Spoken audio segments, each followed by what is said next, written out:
श्री शिवाय नमस्तुभयम। दोस्तों, जैसा कि आप सभी लोग जानते हैं कि 18 जनवरी 2026 रविवार को पड़ रही है माघ महीने की अमावस्या तिथि, जो बहुत ही खास है। और दोस्तों, ये वो तिथि है जो कि माघ महीने में रविवार को पड़ रही है, तो इस दिन का महत्व और भी अधिक बढ़ जाता है।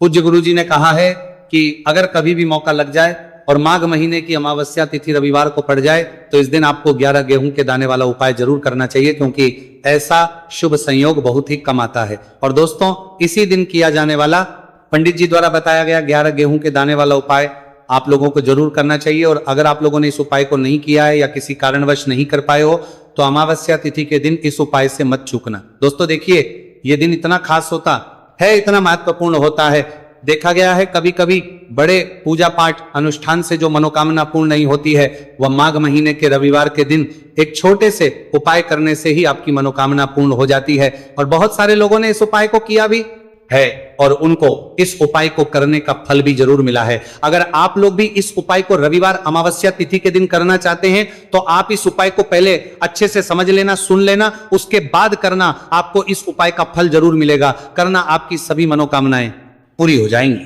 दोस्तों, हम आपको यहां पर बता दें कि ये जो 11 गेहूं के दाने वाला उपाय है, यह उपाय पंडित जी ने अपनी अभी की शिव महापुराण की कथा में ही बताया है। और इस उपाय को करने से आपके घर में चाहे किसी भी प्रकार की दुख और समस्या क्यों ना चल रही हो, आपको उसका कारण भी नहीं पता है कि भाई ये समस्या किस कारण से चल रही है, उसका कुछ भी कारण हो सकता है। जैसे पितृदोष हो सकता है, काला सर्प दोष हो सकता है, या किसी भी तरह का मंगल दोष भी हो सकता है, और भी बहुत के दोष होते हैं।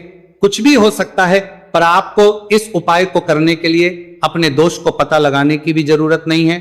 आपके घर में किस कारण से इतनी दुख और परेशानी आ रही है, वो भी आपको पता लगाने की जरूरत नहीं है। बस रविवार के दिन इस उपाय को कर लेना, क्योंकि इसी एकमात्र उपाय को करने से आपके पूरे घर परिवार में सुख और शांति हो जाएगी। आपके घर में अच्छे अच्छे काम होंगे। और यार के लिए परेशानी, ताकि यार के लिए परिवार के दिन के तब लगेंगे आपकी जो भी मनोकामना होगी।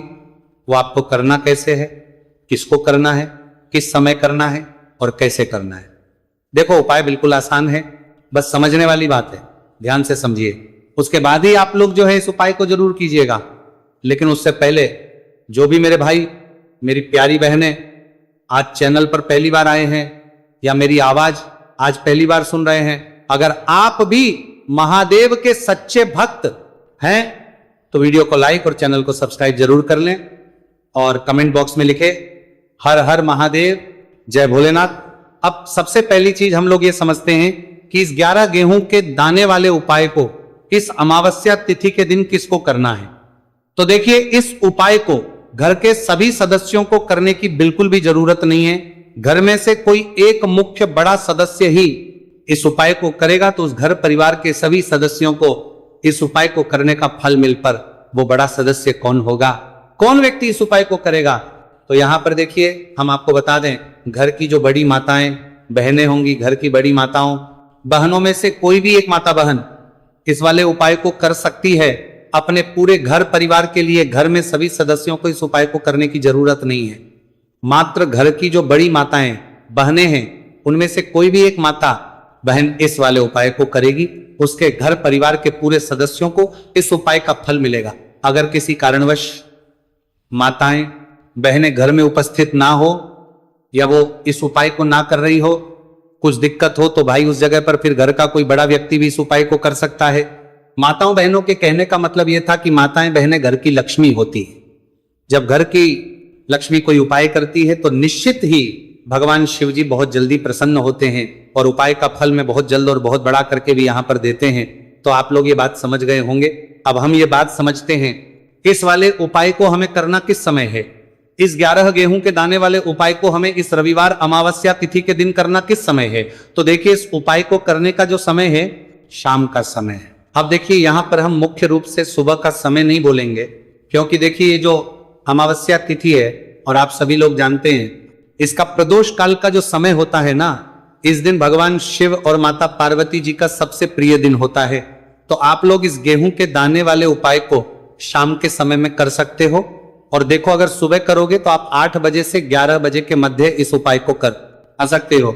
और देखो, अगर शाम के समय कर रहे हो तो इस दिन जरूर शाम के समय का ध्यान रखना कि शाम के 6 बजे से लेकर 7 बजे के बीच में अगर आप इस उपाय को कर सकते हो तो बिल्कुल कर लेना, पूरी कोशिश करना, आपको उपाय का फल जरूर मिलेगा। यह बात आपको समझ आ गई।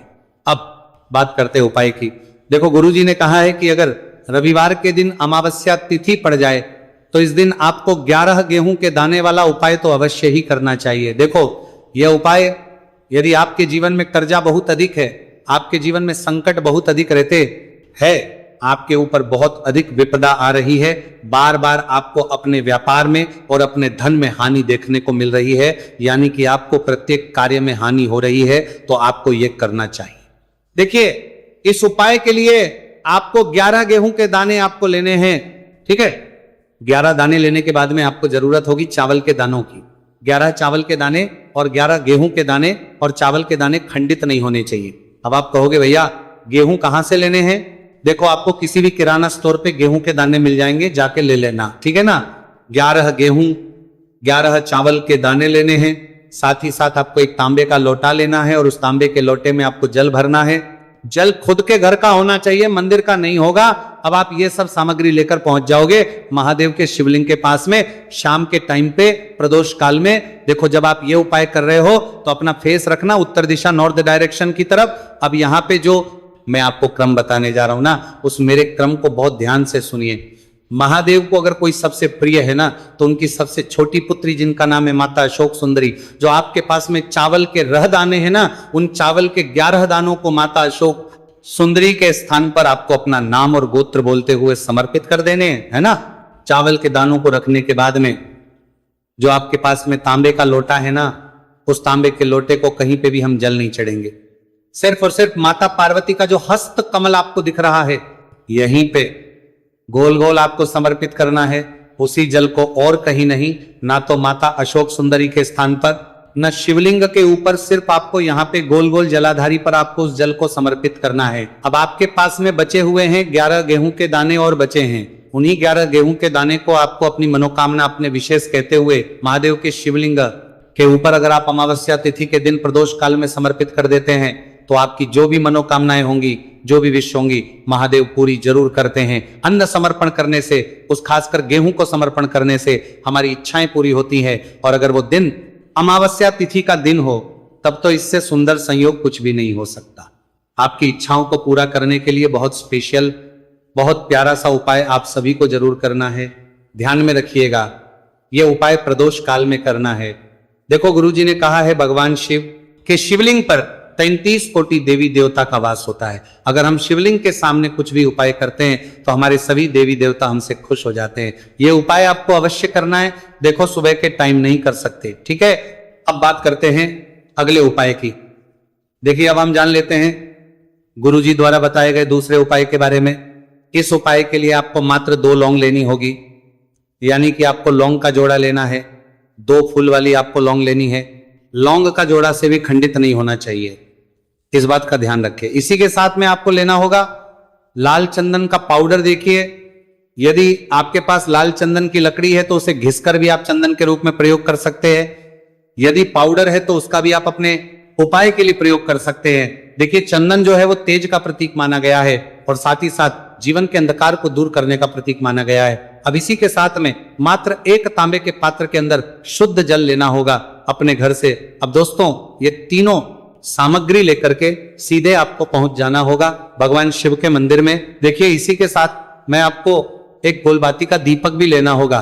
दीपक आप मिट्टी का भी ले सकते हैं, शुद्ध घाटा मढ़कर उसका भी तैयार कर सकते हैं, और दीपक में आपको शुद्ध घी का प्रयोग करना है। लेकिन जैसे ही आप इन सभी सामग्रियों को में लेकर के पहुंचेंगे मंदिर में, जैसे ही आप चौखट के वहां पर पहुंचेंगे तो मंदिर की चौखट के सीधे तरफ आप जो अपने साथ एक गोलबाती का दीपक लेकर के आए हैं, उसे आपको सबसे पहले तो प्रज्वलित कर देना है। यानी कि जैसे ही आप मंदिर की चौखट के वहां पर प्रवेश करते हैं तो उसके सीधे तरफ आपको ये गोलबाती का दीपक प्रज्वलित कर देना है। अब देखिए, जैसे ही आप ये दीपक प्रज्वलित करेंगे तो आपकी जो भी मनोकामना है उससे आपको बोल देना है। आप इस दीपक को इस प्रकार से करने के बाद इन सभी सामग्रियों को आपको शिवलिंग के पास में लेकर पहुंच जाना है। अब देखिए दोस्तों, आपके पास जो एक तांबे के पात्र के अंदर शुद्ध जल है, उसमें से आपको केवल आधा लोटा जल ही भगवान शिव के शिवलिंग पर अर्पित करना है। आधा लोटा जल आपको उसी पत्र के अंदर बचा लेना है। अब दोस्तों, आपके पास जो 2 लौंग है यानी कि का जोड़ा है, उससे आपको अपना नाम और अपने गोत्र को बोलते हुए आपकी जो भी समस्या चल रही है, आपके जीवन में जो भी परेशानी उत्पन्न हो रही है, उन्हें आपको बोल देना है। और ये जो लौंग का जोड़ा है, इसे आपको भगवान शिव के शिवलिंग पर अर्पित कर देना है। जैसे आप ये 2 लौंग शिवलिंग पर चढ़ाएंगे तो अपना हाथ जो है वहां पर आपको रखना है और महादेव से आपको प्रार्थना करनी है कि मेरे जीवन की ये जो परेशानियां हैं ये सभी दूर हो जाए। यानी कि आपके जीवन में धन की संबंधित परेशानी चल रही है, कर्ज की समस्या चल रही है, बच्चों का पढ़ाई लिखाई में मन नहीं लग पा रहा है, घर के जो आर्थिक संकट है वो सभी दूर हो, व्यापार आपका ढंग से नहीं चल पा रहा है, घर में रोग की स्थिति बनी हुई है, यानी कि जिस भी प्रकार की आपकी समस्याएं हैं उसे आपको महादेव से बोल देना है और महादेव से इन सभी समस्याओं को दूर करने के लिए आपको प्रार्थना कर लेनी है। अब देखिए दोस्तों, आपने जो 2 लौंग शिवलिंग पर समर्पित की थी उसे आपको वहां से उठा लेना है और इन दोनों को आपको शिवलिंग से उठा करके सीधे उससे जल के पात्र के अंदर डाल देना है, यानी कि अपने आधा लोटा जल और बचाया हुआ था उसी के अंदर आपको ये 2 लौंग डाल देनी है और साथ में आप जो लाल चंदन लेकर के आए थे उस लाल चंदन को भी आपको उसी पात्र के अंदर डाल देना है। यानी कि आधा लोटा जल और बचा हुआ है तो उसी आधे लोटे जल के अंदर आपको ये लाल चंदन भी डाल देना है। अब देखिए, इस आधे लोटे जल में है जिसमें अपने 2 लौंग ली है, लाल चंदन डाला है, उसे सीधे लेकर के आपको पहुंचना है बेलपत्र के वृक्ष के।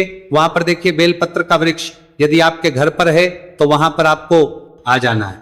आपके घर के आसपास कहीं भी है तो वहां पर आपको पहुंच जाना है और उसके बाद आपका जो मुख है वह उत्तर दिशा की ओर होना चाहिए और उसके बाद आपको अपना नाम और अपनी गोत्र को बोलना है और पुनः अपने जो भी परेशानियां शिवलिंग के पास में बोली थी उन्हें आप वापस से बेलपत्र के वहां पर भी बोल देनी है। और ये जो आधा लोटा जल और है, इससे आपको पूरा बेलपत्र के वृक्ष की जड़ में श्री शिवाय नमस्तु भयम इस मंत्र का जाप करते हुए समर्पित कर देना है। तो बस इतना सा उपाय आपको करना है। जो भी आपकी परेशानी है, समस्या है, उससे महादेव निश्चित ही दूर करेंगे। अब दोस्तों, हम जान लेते हैं तीसरे चमत्कारी और विशेष उपाय के बारे में। देखिए, यह उपाय बहुत ही है क्योंकि इस उपाय से आपके जिम में तेज की वृद्धि होगी, यानी कि जीवन से जितना भी अंधकार ही वो सभी दूर करेंगे होगा। तो इस उपाय के लिए आपको मात्र एक गुड़ का टुकड़ा लेना है। गुड़ का टुकड़ा आपके जीवन में तेज की वृद्धि करता है और साथ ही साथ आपके जीवन से जो अंधकार है उसे दूर करता है। इसी के साथ में आपको एक चावल दाना यानी कि अक्षत का दाना लेना है। ये चावल का दाना आपके जीवन में सुख शांति को लेकर के आता है, आपके जीवन में धन की जितनी भी परेशानियां हैं उन्हें समाप्त करता है। इसी के साथ में आपको मात्र एक हरा मूंग लेना है। हरा मूंग जो है वो बुध ग्रह को प्रसन्न करता है। देखिए, हरे मूंग का उपाय करने से बुध ग्रह मजबूत होता है और बुध ग्रह के मजबूत होने से बुद्ध ज्ञान और विवेक की प्राप्ति होती है। तो यह तीनों ही सामग्री आपको एक एक लेनी है, यानी कि एक गुड़ का, एक चावल का दाना, एक हरा मूंग आपको लेना है। देखिए, हरा मूंग का दाना और का जो दाना है वो आपको साबुत लेना है, खंडित नहीं होना चाहिए। और इसी के साथ में आपको मात्र एक तांबे के पात्र के अंदर अपने घर से शुद्ध जल ले लेना है। देखिए, अब इन सभी सामग्रियों को लेकर के सीधे आपको पहुंच जाना है भगवान शिव के मंदिर में। आप ये उपाय सुबह से लेकर के शाम तक किसी भी समय कर सकते हैं, लेकिन रविवार के दिन ही आपको इस उपाय को करना है। तो सबसे पहले तो ये जो एक गुड़ का टुक्का है, एक चावल का दाना है और एक हरा मूंग का दाना है, उन तीनों को आपको उस जल के पात्र के अंदर डाल देना है। लेकिन ये जो उपाय है आपके जीवन की सारी परेशानियों को दूर करने के लिए होता है, लेकिन विशेष मनोकामना तीनों सामग्रियों से ही आपकी परिपूर्ण हो जाती है। देखिए, यदि आपके जीवन तेज होगा तो सभी आपसे वार्तालाप करेंगे, सभी आपसे बात करेंगे और आपका जो मान सम्मान है वो बढ़ता है। और चावल का जो दाना है वो धन वृद्धि करता है, मन की शांति के लिए होता है। और हरा मूंग जो है वो बुद्धि, ज्ञान और विवेक की प्राप्ति के लिए होता है। अब देखिए, ये जो एक पात्र है इससे आपको भगवान शिव के शिवलिंग पर धीरे धीरे अर्पित कर देना है श्री शिवाय नमस्तु भयम इस मंत्र का जाप करते हुए, और तुम रुकेश्वर महादेव का मन में स्मरण करते हुए। लेकिन तुम रुकेश्वर महादेव का स्मरण करने से ये जो उपाय है और अधिक प्रभावशाली हो जाता है।